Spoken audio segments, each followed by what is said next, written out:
kita punya perasaan khawatir terhadap kondisi anak kita yang jauh, itu sangat normal. Namanya dalam agama namanya fitrah. Memang kita tidak bisa membalik waktu ya, karena semua berjalan katakanlah sudah dalam tanda kutip sudah terlanjur. Tapi saya kira tidak ada kata terlambat dalam konteks ini. Yang membolak-balikkan hati manusia termasuk hati anak kan Allah. Jadi kita ketuk pintunya bahwa ini bukan milik kita sebetulnya. Anak itu milik Allah. Kita ikhlas merawatnya, kita berusaha membimbing semaksimal yang kita bisa. Assalamualaikum warahmatullahi wabarakatuh. Alhamdulillah, waktu yang penuh berkah, siang ini kita dapat kembali berjumpa. Dan kali ini kita akan berbincang tema yang sangat spesial. Dan kita punya teman ngobrol yang akan membersamai kita juga, Mbak Margi. Assalamualaikum, Mbak. Assalamualaikum warahmatullahi wabarakatuh. Apa kabar? Waalaikumsalam. Baik, Pak. Alhamdulillah ya. Alhamdulillah. Jadi kali ini kita akan coba fokus ngobrol tentang seputar apa ini, Mbak? Tentang anak ya, Anak Pak. ya. Anak yang memang kalau anak saya kebetulan emang sekolahnya agak jauh dari saya, jadi dari kita, jadi sekolah di luar negeri. Nah, saya tuh sebagai orang tua tuh agak khawatir gitu. Walaupun emang dari sebelumnya tuh sudah selama bertahun-tahun udah dipersiapkan untuk menuju ke mandiri gitu ya. Cuma kan di luar negeri dan dengan lingkungan yang baru. Kebetulan sebelumnya saya tinggalnya di Qatar. Jadi di lingkungannya tuh walaupun dia sekolah di international school, tapi lingkungan Qatar itu cukup Islami gitu. Sementara di luar negeri itu, apalagi kalau sekarang di Belanda, kayaknya kok lebih bebas, lebih ini, jadi agak khawatir gitu. Jadi bagaimana ya, Pak?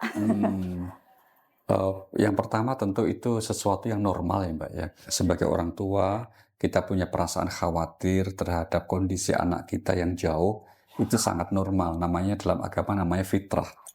Nah, dan agama itu, maksudnya Islam itu agama yang sesuai dengan fitrah. Seperti firman Allah di surah Ar-Rum ayat 30 itu, "Faqim wajhaka lid-din hanifa fitratallahi allati fataran nasa 'alaiha."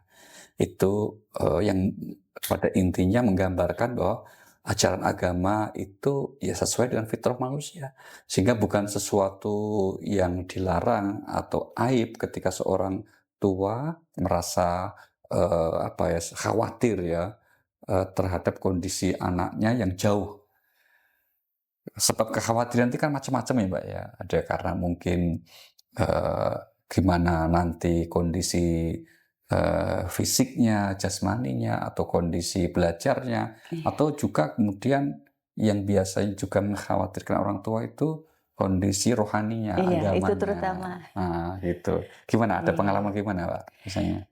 Jadi ya, ini apalagi emang dasarnya itu saya tuh ngerasanya memang kurang pendidikan Islaminya kurang dari kecil gitu. Jadi buat ke anak juga agak kurang. Jadi apalagi walaupun saya masukin sendiri sedikit, tapi ternyata begitu dia dewasa, lebih besar gitu, dia yang agak menjauh gitu, terutama dari ritual agama.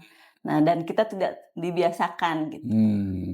Jadi apalagi sekarang kan semakin jauh, jadi gimana? Apakah kita harus terus menanyakan atau tapi anaknya kenapa sih gitu? Resisten gitu ya, atau denial gitu ya, nolak gitu ya. Iya, jadi pertama memang kita tidak bisa membalik waktu ya, karena semua berjalan katakanlah sudah dalam tanda kutip sudah terlanjur. Tapi saya kira tidak ada kata terlambat dalam konteks ini. Memang kalau kita bicara ideal itu ya sejak kecil, ya bahkan mungkin sejak kita menikah sudah coba kita agendakan bagaimana nantinya anak kita supaya memiliki akidah yang mantap, menjalankan ritual agama yang istiqomah.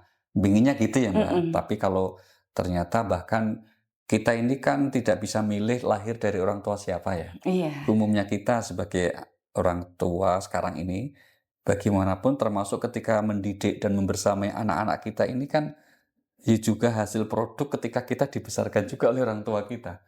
Maka kita nggak bisa menyalahkan orang tua kita dulu juga dan tidak bijaksana. Nah sekarang bagaimana yang bisa kita lakukan dengan kondisi seperti ini kan gitu kan Mbak. Maka sekarang saya kira fokus saja.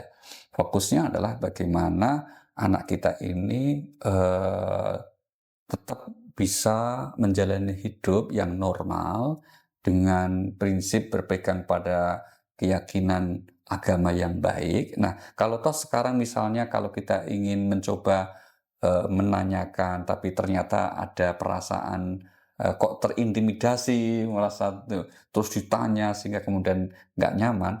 Ini saya kira mungkin yang perlu dilakukan masalah pola komunikasinya. Pola komunikasi dengan anak kita mungkin tidak langsung straight point ke masalah itu ya. Kita mungkin bisa bicara dari topik yang si anak itu suka, tidak merasa terintimidasi, dia nyaman. Baru kalau di saat mereka dia nyaman itu mungkin kita bisa masukkan masalah itu. Poinnya gitu mungkin. Iya, sebenarnya buat bisa masuk ke poin itu juga agak sulit ya Pak, karena ya dia juga merasa agama itu pilihan pribadi gitu. Jadi dan kita awalnya juga membebaskan. Jadi sekarang jadi sementara ternyata kalau dari orang tuanya juga value-nya sudah berubah gitu. Jadi makanya itu jadi dia juga bingung kan mungkin kenapa tiba-tiba begini gitu. Iya, ungkapan itu tidak sepenuhnya salah ya, dan yang menyebut bahwa itu agama itu urusan pribadi. Apalagi dia terbiasa dengan lingkungan yang international school, jadi emang harus arahnya ke sana individu gitu. Betul. Tapi mungkin perlu sering-sering kita juga mendiskusikan bahwa meskipun itu ranah pribadi, tapi pada akhirnya punya impact, punya dampak pada keluarga dan sosial. Mungkin ini pelan-pelan masuk, Mbak. Nah, caranya bagaimana? Untuk hal yang sudah terjadi, maka kita nggak bisa tadi membalik waktu. Di antara ikhtiar yang bisa kita lakukan, saya kira, di samping kalau belum memungkinkan kita menjalin atau menjadikan tema komunikasi ini supaya bisa nyambung gitu ya, maka yang bisa kita lakukan kalau petunjuk Al-Qur'annya apa? Doa kita berdoa ya, berdoa dengan sungguh-sungguh gitu ya. Yang cara doanya diantaranya ya termasuk segala bentuk aktivitas kebaikan yang kita lakukan itu kita niati sebagai permohonan kita kepada Allah untuk kebaikan anak kita. Itu yang penting tuh Mbak. Saya ulangi ya, segala kebaikan yang kita lakukan itu gimana kita niati itu sebagai doa untuk anak kita. Jadi misalnya Pak Margi ada agenda silaturahim, atau termasuk ketika kita berbincang di agenda kita ini ya, ini bagian ikhtiar kita, gimana supaya ini bernilai ibadah dan nantinya menjadi wasilah atau perantara kita untuk memohon kepada Allah, supaya anak kita pada akhirnya dijaga oleh Allah. Karena kan kalau dalam prinsip agama, yang membolak-balikkan hati manusia termasuk hati anak kan Allah.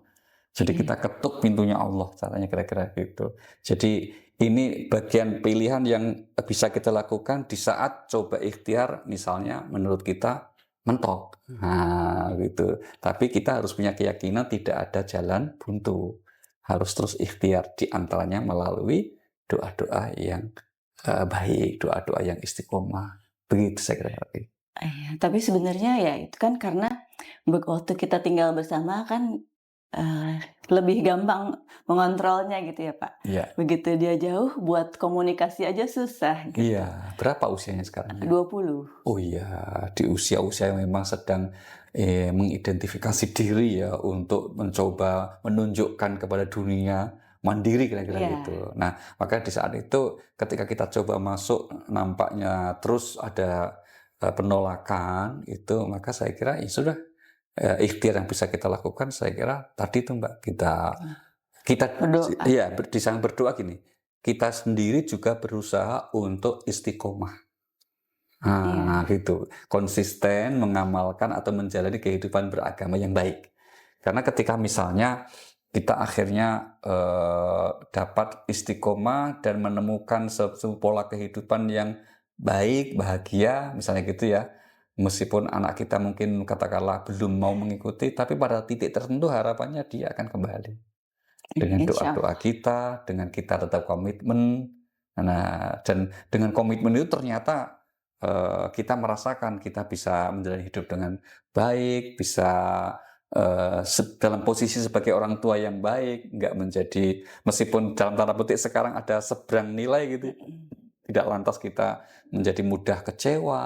Iya, Nah, itu penting. jadi nggak boleh berharap gitu ya, Ustadz. Ya harus, berharap kepada Allah harus, Pak. Tapi kepada yang anak itu jangan terlalu berlebihan. Nah, jangan berlebihan bahwa kemudian akhirnya apalagi sampai mengatakan, "Oh, pokoknya," nah, itu jangan. Karena di usia segitu nggak bisa lagi kita bersikap keras, Mbak. Malah sebenarnya ini dia udah lebih tenang sih Pak Hmm. dibanding waktu dia masih ABG apa di Hmm. bawah. Masih 13 sampai 16 itu Iya, lebih ini ya, lebih lebih risis lagi. dinamis ya, lebih Heeh, impulsif ya, gitu. heeh, Heeh. heeh. Jadi, Betul. "Kenapa ini? Kenapa?" Nah, itu dia yang saya juga khawatirnya ya karena saya orang tua yang masih cetek Iya, ilmunya iya, gitu betul, ya, betul. Pak. Jadi, bingung juga emang malu juga mau ngomong ke dia, "Ini mestinya begini," tapi dianya jawab terus sayanya bingung jawabnya Mhm. juga gitu. Sementara saya juga bertanya ke luar, tapi saya juga bingung, ini, apakah ustadz yang ini bisa dipercaya atau sumber yang ini bisa dipercaya gitu. Mhm. Nah, Iya, betul. Maka saya kira sebagian dari ikhtiar proses mencarinya, kalau kita lihat di Al-Quran tuh nggak masalah sih, Mbak. Ya, karena ada petunjuknya gini, orang yang cerdas itu alladzina yastami'una al-qaula fayattabi'una ahsana. Orang yang suka mendengarkan berbagai macam opini pendapat, terus dia berusaha memilih mana yang terbaik. Yang penting open mind saja kita juga dalam konteks kita mencoba ikhtiar menemukan jawaban atas pertanyaan-pertanyaan hidup kita, kan gitu kan. Nanti dari sekian banyak opsi pendapat, ya kita bisa memilih mana yang kira-kira paling applicable bisa kita laksanakan dalam konteks diri kita dan keluarga kita, dan mana yang kemudian, oh ini nggak cocok nih. Nah, di sini pentingnya kita menyaring ya, bukan hanya menerima. menyaring gimana ya, Pak? Menyaring informasi pemahaman agama yang kita Oh, peroleh dari berbagai macam sumber tadi loh, Mbak. mhm. Kan banyak macam-macam pemahaman dari berbagai macam ustadz toh. Nah, nanti kita ambil yang menurut kita, oh ini yang cocok, ini yang sesuai ini. Itu yang kita sebut menyaring itu. Sehingga itu perintah agama, gitu ya. Sehingga kita mendapatkan pemahaman yang bukan hanya itu memang benar secara umum, namun yang terpenting juga ini memang sesuai dengan apa yang ingin kita amalkan, begitu.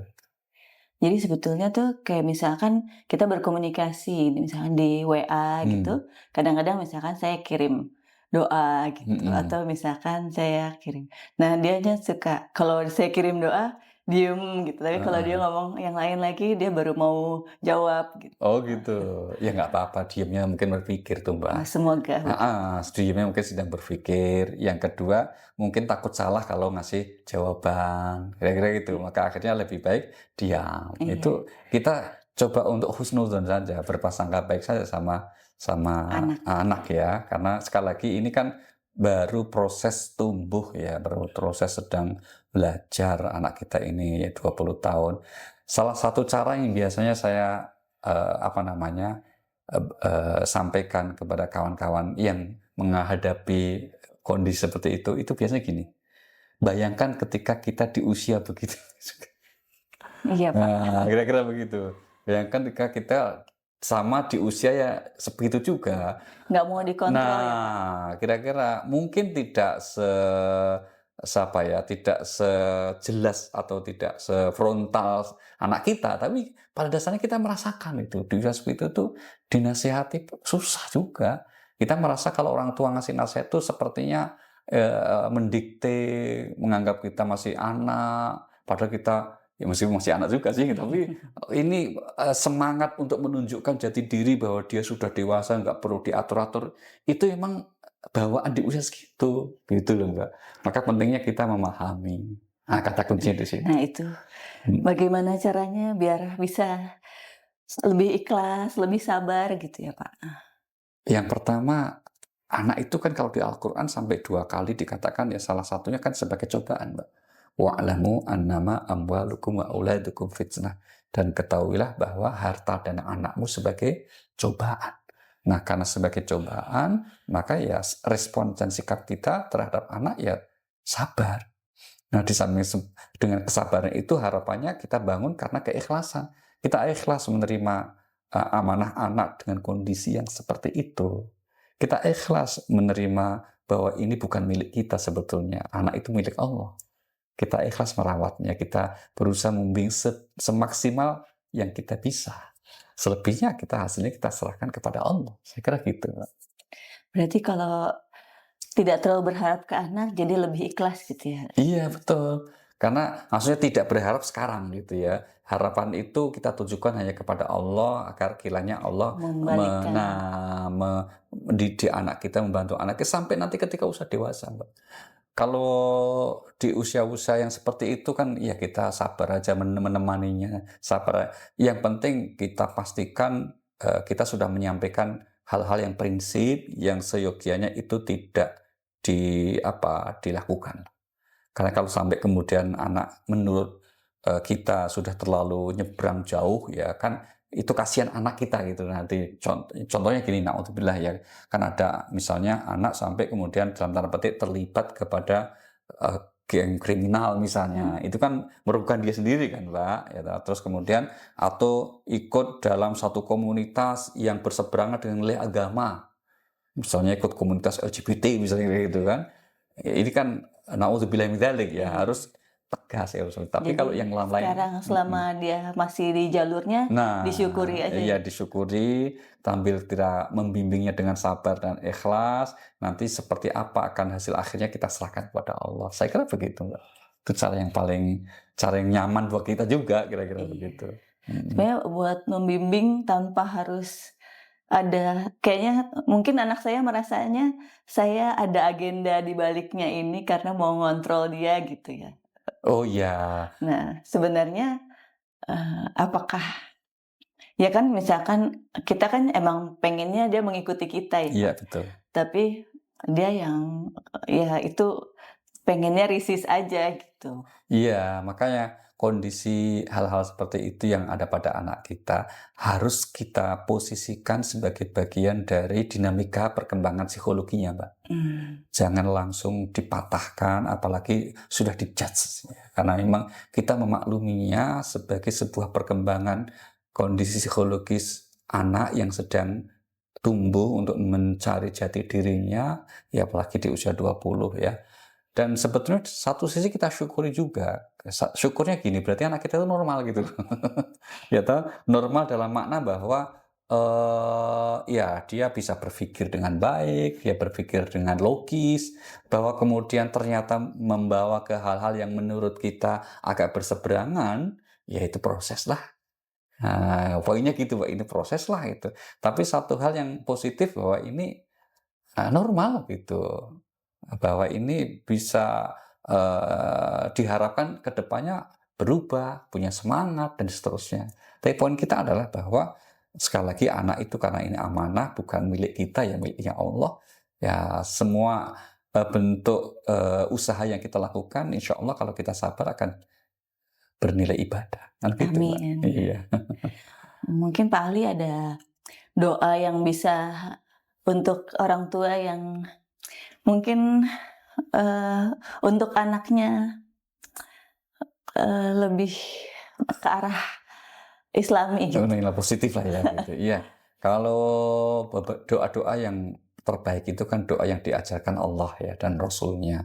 Di antara doa yang diajarkan Allah misalnya nanti kita bisa cek di surah Al-Quran di surah 25 Al-Furqan ayat yang ke-74 itu kan Rabbana hablana min azwajina wa dzurriyyatina qurrata a'yun waj'alna lil muttaqina imama. Itu kalau bisa menjadi doa pokok, doa utama kita. Ya Tuhan kami, anugerahkan pasangan dan keturunan kami ya sebagai penyejuk hati kami dan jadikanlah sebagai pemimpin orang-orang yang bertakwa. Kali ini terjemahannya ya. Atau yang mungkin mau yang pendek lagi bisa juga misalnya kita membaca Ummul Kitab, Suratul Fatihah, karena Al-Fatihah ini kan sebagai a'dhamu surah, surah yang paling agung, yang juga bisa kita gunakan sebagai sebuah doa. Nah, kita baca Al-Fatihah, kita sebut nama anak kita lengkap, setiap momen kita berdoa, minimal setiap habis sholat kita, itu juga cara yang saya kira paling tidak menunjukkan ikhtiar kita sudah maksimal, gitu ya, dengan cara kita membimbing, mendidik, memberi contoh, dan juga dengan doa yang istiqomah. Nah, setelah itu semua kita lakukan, pada akhirnya hasil kita berserah diri kepada Allah. Karena memang setiap orang punya ujiannya masing-masing. Iya. Poinnya gitu, Mbak. Iya. Makanya mungkin emang ini ternyata memang jadi orang tua nggak gampang ya. Saya dulu pikir, begitu dari selesai bayi, terus ternyata tiap itu ada tingkatannya, Betul, challenge-nya Mbak, beda-beda. betul. Dan biasanya banyak orang tua paling tidak dari sekian seringnya kami berinteraksi itu ya, gagap itu nggak menyiapkan diri gitu. Karena memang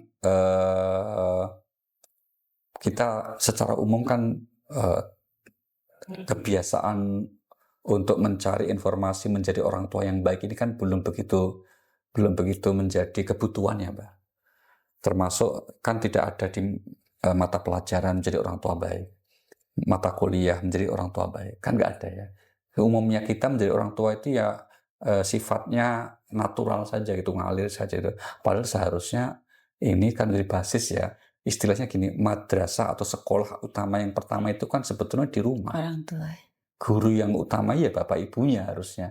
Nah ini kadang-kala tidak menyiapkan diri menjadi guru yang baik, sehingga kemudian ketika mengalami perubahan situasi itu orang tua sering gagap, kaget, terkejut gitu. Kok gini ya? Dulu kita kan merasa tidak terlalu banyak bertanya ke orang tua kita, yang ikut aja lah gitu. Tapi sekarang kan nggak beda, kondisinya udah berbeda. Anak sudah banyak sekali yang bertanya dan seterusnya gitu. Dan semakin kritis bertanya. Iya. Ya, jadi anak saya tuh kita pernah diskusi ya, saya pernah nanya terus, kenapa setan itu jahat gitu? Siapa tahu setan itu baik gitu. Nah setelah itu aja, enggak, setan itu jahat, berarti kamu dibohongin gitu. Terus yang habis itu jadi yang kita ribut, terus jadinya akhirnya dia yang, aku nggak mau ngomong agama lagi sama mami gitu. Oh jadi, gitu. Tapi ya itu saya juga bingung. Jadi gimana aku mesti jawabnya? Iya. Iya, memang perlu akses informasi yang lebih clear ya, Mbak ya. Memang pada akhirnya kalau kita memberikan sepotong-sepotong informasi ya terjadi debat begitu. Sebetulnya gini, kalau disebutnya setan itu memang jahat. Tapi kalau setan dari bangsa istilahnya jin, nggak semuanya jahat. Makhluk Tuhan kan ada malaikat, ada manusia, ada jin gitu kan. Nah, yang namanya jin ini ada, kalau di Al-Quran dikatakan ada yang muslim juga, ada yang mukmin juga.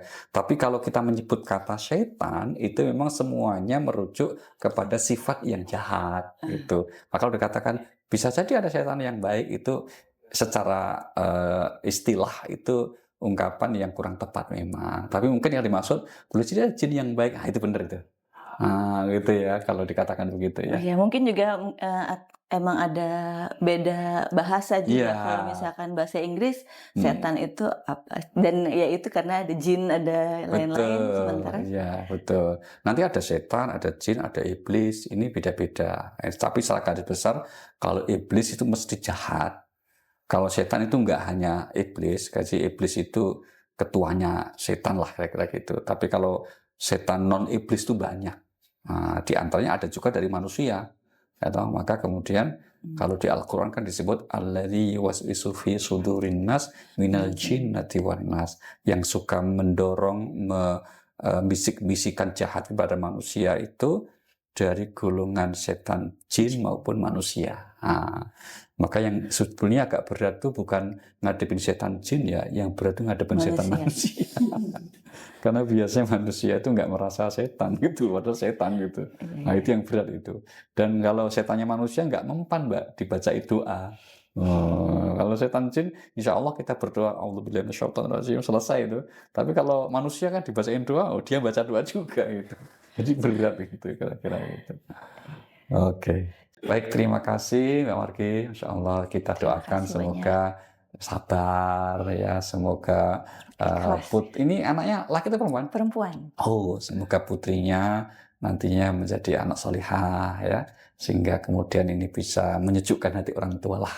Tapi dinamika yang terjadi kita sikapi dengan respon yang persuasif atau yang baik saja. Terima kasih ya Mbak ya. Terima kasih Oke, banyak. sampai ketemu lagi dengan tamu kita berikutnya. Sekali lagi semoga perbincangan kita